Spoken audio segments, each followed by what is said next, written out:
Review Jurnal Penilaian dalam Kurikulum Merdeka Pembelajaran IPS MI atau SD. Judul jurnal Analisis Pedagogikal Konten Knowledge Buku Guru IPAS Muatan IPS SD Kurikulum Merdeka. Nama jurnal Jurnal Ilmiah Pendidikan Dasar Volume 1 Nomor 6 Halaman 69-77 Tahun terbit 2023. Nama penulis 1 Indah Aulia Ayuning Pertiwi, 2 Rivaldi Ataullah S, 3 Tin Rustini. Reviewers Indri Fariroh. Tanggal review 11 November 2023. Jumlah paragraf abstrak 1 paragraf. Halaman 69. Ukuran spasi 1,0.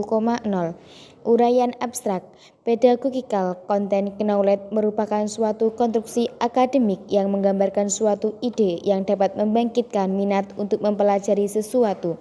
PCK adalah pengetahuan yang dikembangkan oleh guru dari waktu ke waktu dan melalui pengalaman tentang bagaimana mengajarkan konten tertentu dengan cara tertentu untuk meningkatkan pemahaman siswa. Penulisan artikel ini bertujuan untuk mendeskripsikan pedagogical content knowledge terhadap buku guru IPAS kelas 4 pada muatan IPS Sekolah Dasar Kurikulum Merdeka. Presentasi PCK secara keseluruhan yang muncul dalam buku guru IPAS kelas 4 adalah sebesar 75% dan tergolong ke dalam kategori tercapai. Berdasarkan temuan ini dapat diketahui bahwa komponen PCK yang muncul pada buku guru IPAS kelas 4 pada muatan IPS sudah cukup baik meskipun belum maksimal.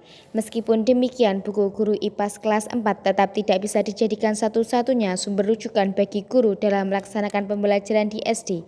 Guru tetap memerlukan sumber lainnya dalam merancang dan melaksanakan pembelajaran, terutama dalam aspek perbedaan perlakuan terhadap siswa.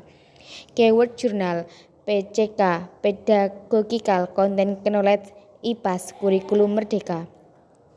Pendahuluan jurnal.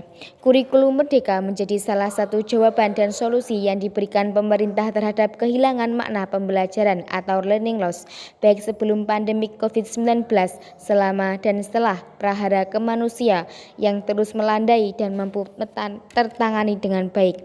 Sebagaimana yang tercantum dalam Surat Keputusan Mendikbudristek Nomor 56 Tahun 2022 tentang pedoman penerapan kurikulum dalam rangka pemulihan pembelajaran yang kemudian disempurnakan oleh Surat Keputusan Mendikbudristek Nomor 262 Tahun 2022 tentang perubahan atas Keputusan Menteri Pendidikan, Kebudayaan, Riset dan Teknologi Nomor 56/M/2022 tentang pedoman penerapan kurikulum dalam rangka pemulihan pembelajaran, maka kurikulum SD atau MI atau bentuk lainnya mengacu pada kurikulum merdeka yang telah ditetapkan oleh pemerintah atau mengacu pada struktur kurikulum SD atau MI atau bentuk lainnya yang terdiri dari pembelajaran intrakurikuler dan proyek penguatan profil pelajar Pancasila atau P5 yang dialokasikan dengan sekitar 20% total JP per tahun. Pendidikan IPS pada tingkat sekolah dasar memberi materi pembelajaran dengan menggunakan pendekatan secara terpadu. Kemampuan kognitif peserta didik menurut Jane Picknett sudah berada pada fase konkret operasional, di mana pada fase ini peserta didik sudah dapat melakukan berbagai macam tugas yang konkret dengan mengembangkan 3 macam operasi berpikir, yaitu menganalisis sesuatu, mengingkari sesuatu, dan mencari hubungan timbal balik antara beberapa hal.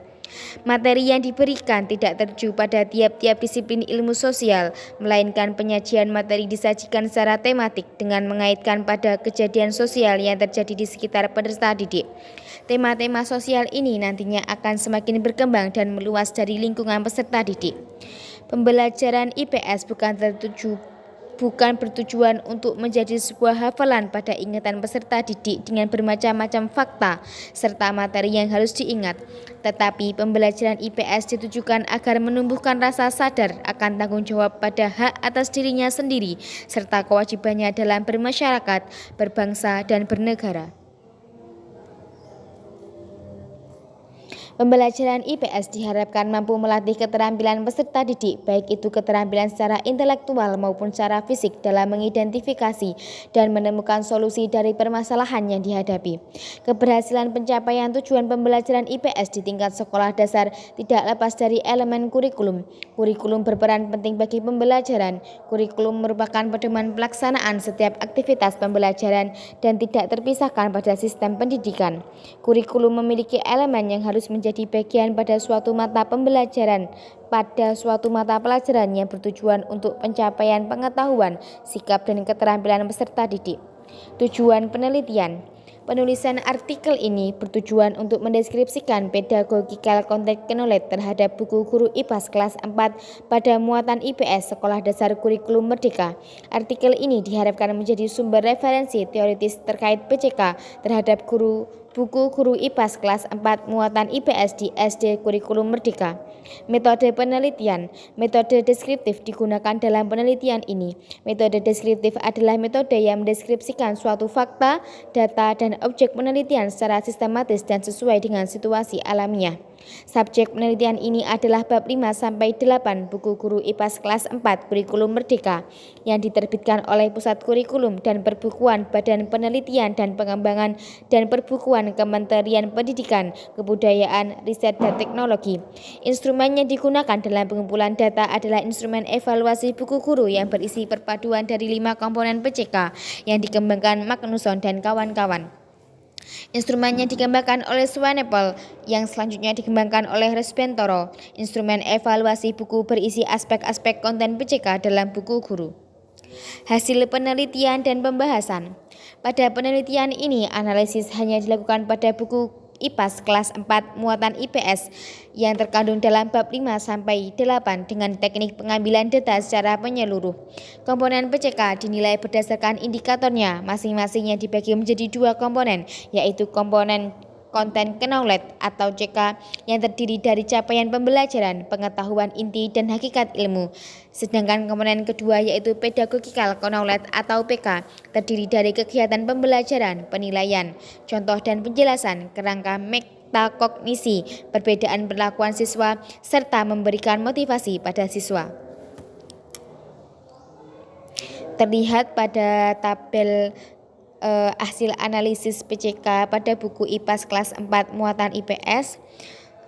Di situ ada content knowledge, capaian pembelajaran presentasi 100%, pengetahuan inti 67%, hakikat ilmu pengetahuan 83%, pedagogical knowledge, kegiatan pembelajaran 71%, penilaian 81%, contoh dan penjelasan 83%, kerangka metakognisi 67%, perbedaan perlakuan siswa 50%, memberi motivasi pada siswa 67%, total 75% dan kategori tercapai.